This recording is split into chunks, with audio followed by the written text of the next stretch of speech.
Black holes. Black hole शब्द अमेरिकी scientist John wheeler द्वारा सन 1969 में दिया गया था।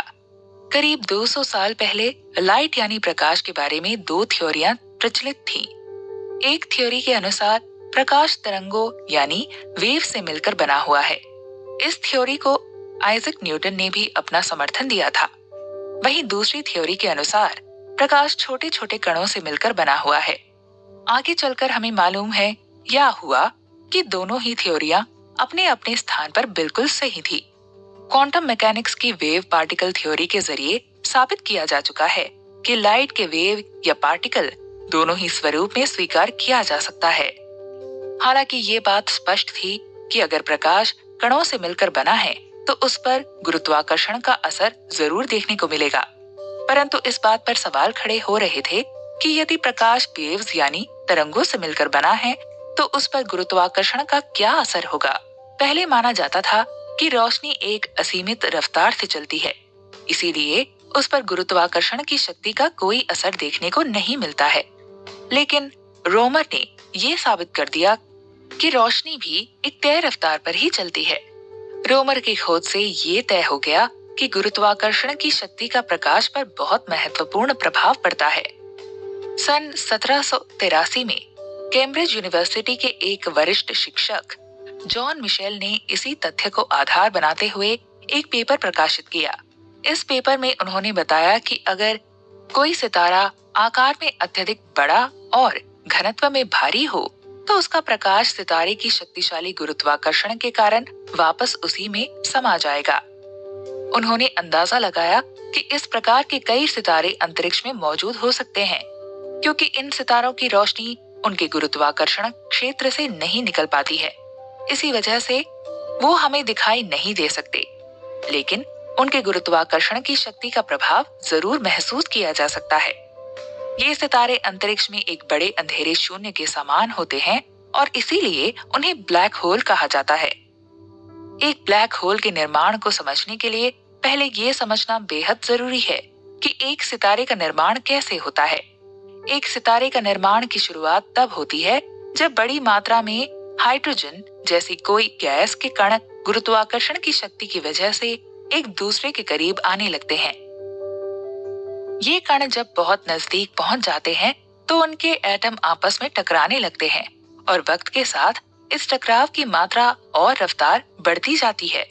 इसी टकराव से उत्पन्न होने वाली ऊर्जा भी बढ़ती रहती है और अंत में ये एटम आपस में टकराकर उछलते नहीं हैं, बल्कि मिलकर हीलियम गैस का निर्माण कर देते हैं।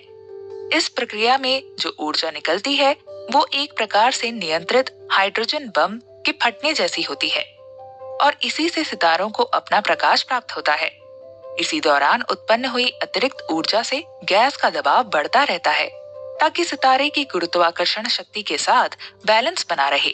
सितारे बहुत लंबे समय तक इसी प्रकार बैलेंस में बने रहते हैं।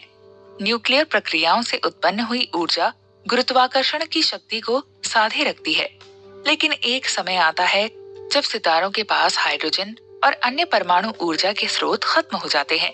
सितारा जितना अधिक बड़ा होगा, उसकी अपनी गुरुत्वाकर्षण की शक्ति को साधने के लिए उतनी ही अधिक ऊर्जा का इस्तेमाल करना पड़ता है और जितनी अधिक ऊर्जा का इस्तेमाल होता है, सितारे के परमाणु स्रोत उतनी ही अधिक तेजी से खत्म होते हैं। हमारे सूरज के पास अभी भी लगभग 5000 करोड़ वर्ष के लिए ऊर्जा उत्पन्न करने वाले परमाणु स्रोत मौजूद हैं।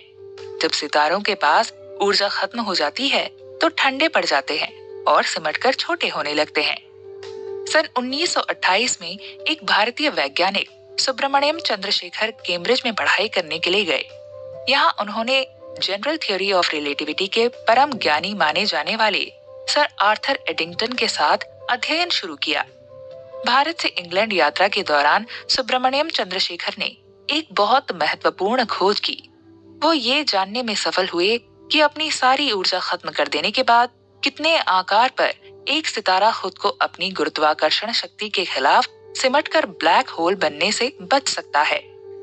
चंद्रशेखर सुब्रमण्यम ने बताया कि जब सितारे का आकार घटने लगता है तो उसके कण एक दूसरे के बहुत नजदीक आ जाते हैं और जब ये कण एक दूसरे के नजदीक आ जाते हैं तो पॉली के बहिष्करण सिद्धांत के अनुसार इन कणों के रफ्तार में एक बहुत बड़ा अंतर देखने को मिलता है।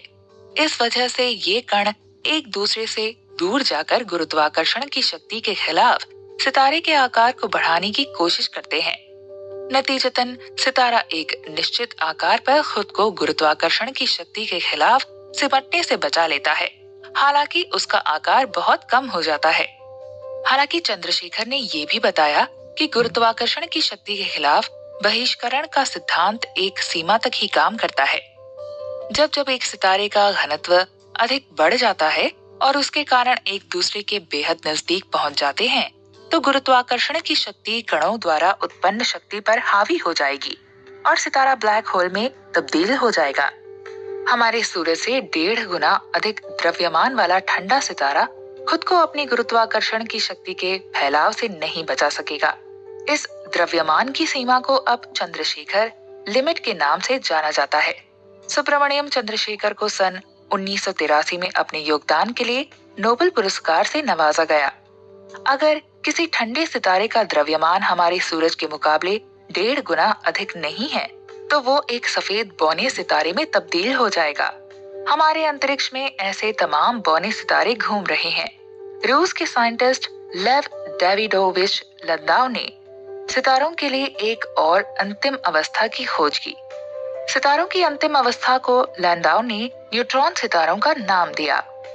गुरुत्वाकर्षण की शक्ति के खिलाफ सिमटने से बचने के लिए ये ठंडे सितारे प्रोटॉन और न्यूट्रॉन के बीच बहिष्करण के सिद्धांत से उत्पन्न होने वाली शक्ति का इस्तेमाल करते हैं। जब न्यूट्रॉन सितारों के बारे में पहली बार भविष्यवाणी की गई, तो उन्हें अंतरिक्ष में देखना मुमकिन नहीं था। कई वर्षों बाद नई तकनीक की मदद से इनके अस्तित्व को साबित किया जा सका। सन 1967 में कैम्ब्रिज के research scholar Jocelyn Bell Burnell की खोज ने अंतरिक्ष में ब्लैक होल के अस्तित्व को लेकर उत्सुकता बढ़ा दी। जोसलीन बेल बर्नल को अंतरिक्ष में कुछ ऐसी चीजें मिली जो लगातार रेडियो तरंगे छोड़ रही थी। उस समय जोसलीन बेल और उनके सुपरवाइजर को लगा कि वो दूसरे ग्रह के एलियंस के साथ संपर्क में आ गए हैं, लेकिन अधिक अध्ययन के बाद मालूम हुआ कि रेडियो तरंगे छोड़ने वाली ये चीज दरअसल प्लसर्स हैं। प्लसर्स असल में उन न्यूट्रॉन सितारों को कहा जाता है जो अपनी धुरी पर घूम रहे होते हैं और इस दौरान खुद के ही जटिल चुंबकीय क्षेत्र में उलझकर रेडियो तरंगे छोड़ने लगते हैं। एक न्यूट्रॉन सितारे के रेडियस लगभग 10 मील का होता है। अगर ये रेडियस थोड़ा और कम हो तो वो तारा एक ब्लैक होल में तब्दील हो सकता है। जोसलीन बेल बर्नल की खोज के जरिए हमें पहली बार न्यूट्रॉन सितारों के अस्तित्व का प्रमाण मिला था। ब्लैक होल की खोज की दिशा में ये एक बड़ा कदम था।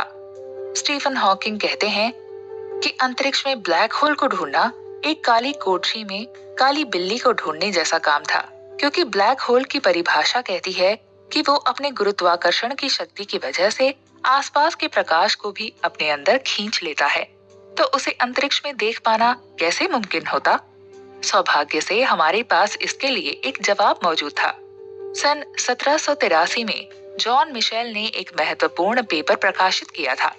इसमें उन्होंने बताया था कि किस तरह एक ब्लैक होल की गुरुत्वाकर्षण शक्ति आसपास की चीजों पर अपना प्रभाव छोड़ सकती है।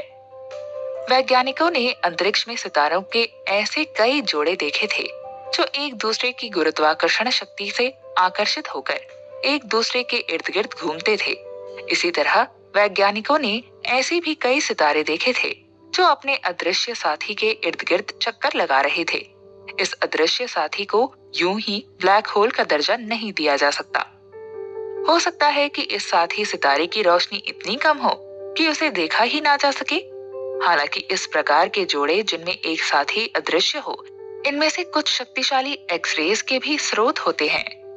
ऐसा होने के कारण ये कहा जाता है कि संभवतः नजर आ रहे सितारे का कुछ भाग टूटकर अदृश्य साथी की ओर गिरने लगता होगा। अदृश्य सितारे की ओर भरते समय ये भाग अत्यधिक गर्म हो जाता है, जिसकी वजह से एक्सरेज उत्पन्न हो जाती हैं। लेकिन ऐसी प्रक्रिया होने के लिए बेहद जरूरी है कि नजर आने वाली सितारे का अदृश्य साथी आकार में बेहद छोटा हो, बिल्कुल एक सफेद बौने सितारे की तरह, एक न्यूट्रॉन सितारे की तरह, या फिर हो सकता है ये एक ब्लैक होल हो। उदाहरण के तौर पर हम साइग्नस X1 नामक के जोड़े को लेते हैं। इस जोड़े में एक अदृश्य वस्तु है जिसके इर्द गिर्द नजर आने वाला सितारा घूम रहा है। नजर आने वाला सितारे की कक्षा की मदद से हम अदृश्य वस्तु के आकार का अंदाजा लगा सकते हैं। साइग्नस X1 के मामले में अदृश्य वस्तु का आकार हमारे सूरज के मुकाबले लगभग 6 गुना अधिक है। चंद्रशेखर की लिमिट के अनुसार ये आकार एक सफेद बौने सितारे के लिए बहुत ज्यादा है। इसी तरह ये आकार एक न्यूट्रॉन सितारे के लिए भी बहुत ज्यादा है।